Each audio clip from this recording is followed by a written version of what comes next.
I mean, someone was sharing with me their story. I'm looking at Miriam and Rosie now, of dying in our hospital. And what struck me as I was listening was what was going on to the other for the other patients in the bay. So one of the complaints, if you like, around the care that we gave was that we didn't manage to get this person into a side room. And I'm sure that the team tried hard, and we just, we were clinically prioritising. The hospital was busy and we didn't have a side room. And so this person sadly died in a bay. And I wondered, because my recollection, if in a Nightingale ward, if a person died, the curtains are drawn around the bed all the time while the person was dying, and their family and everybody's coming in and out. So everybody else in the ward knows something's going on behind the curtain, and then activity ceases and the curtains, and then we used to have something called the beer. I don't know why it's called the beer, but it was the trolley that would take Oh, is it?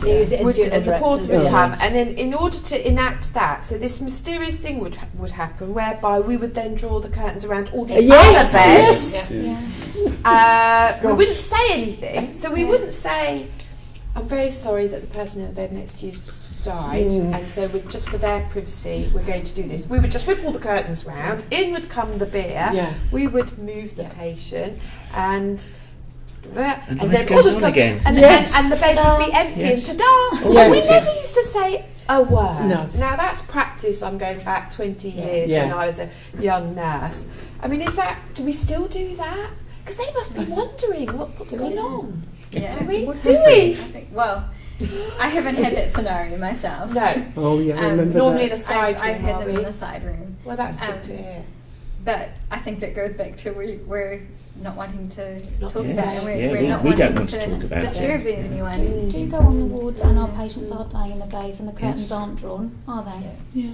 But we have an anxiety if they're not comfortably dying in the bay, for the rest of the people in the bay. But in general, we do get to a point where most people are dying what I would perceive as comfortably, and so the curtain's not always drawn before. So you think sometimes people are dying in our bays and everybody can see, and then when they take their last, then probably the curtains are drawn round. Because I'll go and see the patient in the bay and the curtains are not drawn round. And sometimes they want to stay in the bay, and that's what's comfortable with them.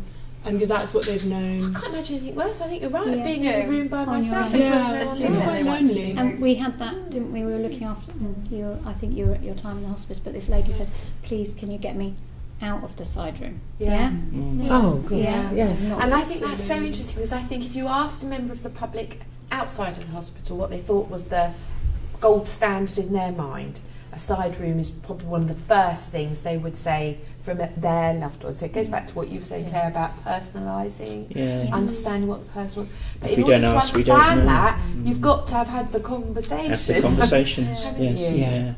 And be at ease having those conversations. So it's going back to what you said about us being aware of our own mortality. And I think people don't actually know what they want either. So yes, it's true.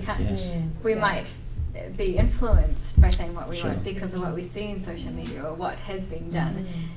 So like that case where, requesting a side room because that sounds nice as a gold standard, but the reality of it, finding yourself there, do you see yourself feeling, oh, I'm away from people, I'm alone, I don't want to be alone. We're actually designed for connection, each of us. That's one of the most important things that defines our lives, is that we need to connect with each other. So maybe it is those. those I think. Well, I often reflect on Nightingale wards, and from a nursing point of view and from a patient point of view, I think they're brilliant, because you can see all of the patients, and they can see you all of the time. I'm thinking back now, And I think actually, having not been in hospital very often, but actually the one time I was a patient in my own hospital once, and because I was a senior sister, I was whisked into a side room, and it was the most miserable experience, because I was put in the side room to keep me out of their way and them out of my way, and no one came to see me because all the juniors were, I didn't see her, and it was utterly horrid. And can I give a personal experience of that? Yeah. Not of dying, but actually being around my mother when she died yes. in a new build hospital, yes. some way away from us. Yeah. And she was in a side room, and it was lovely because it was all side rooms. But actually, she died. Well, we don't know when she died. We think it was about 4:30 in the morning. She was found at 7:30 in the morning, and I was told at 9:30 in the morning. Gosh. So, that whole process was appalling. Yeah. But actually, there's something about being shuffled away into the side room which wasn't at all helpful. So we've really got to understand what the patient What and does their the family patient want, want? and that means we're getting to a sense of it here, aren't we?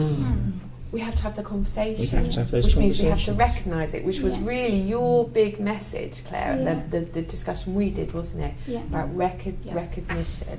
We did a Death Matters cafe here for members Yes. about a year ago, and that was it.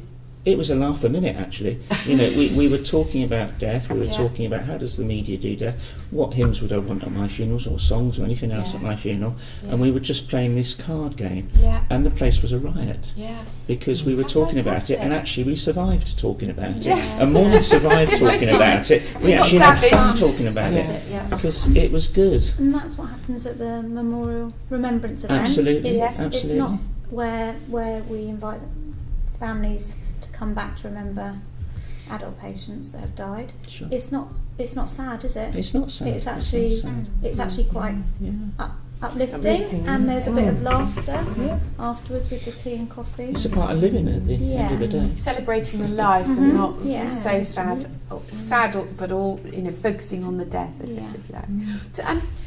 Alison, I'm interested in what your thought, because obviously once the person has died, there's quite a lot of things that go on, isn't there?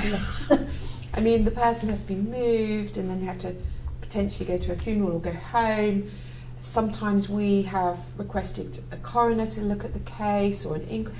I mean, what's your experience of how good are we at managing those logistics from the clinical end of things? And what, I mean, when family members come to talk to you, it seems to me that if we don't talk about death, we probably don't talk about some of these things either. And do the public understand these things? And should we do more to help them understand sort of processes? I mean, a lot depends on their own experience. I mean, a lot of people, when they phone the bereavement office, say, I've never dealt with this before, so I don't know what to do. Yes. Which is why we have a bereavement booklet, which is available on the wards for people to take, and it has lots of helpful information in. Yes.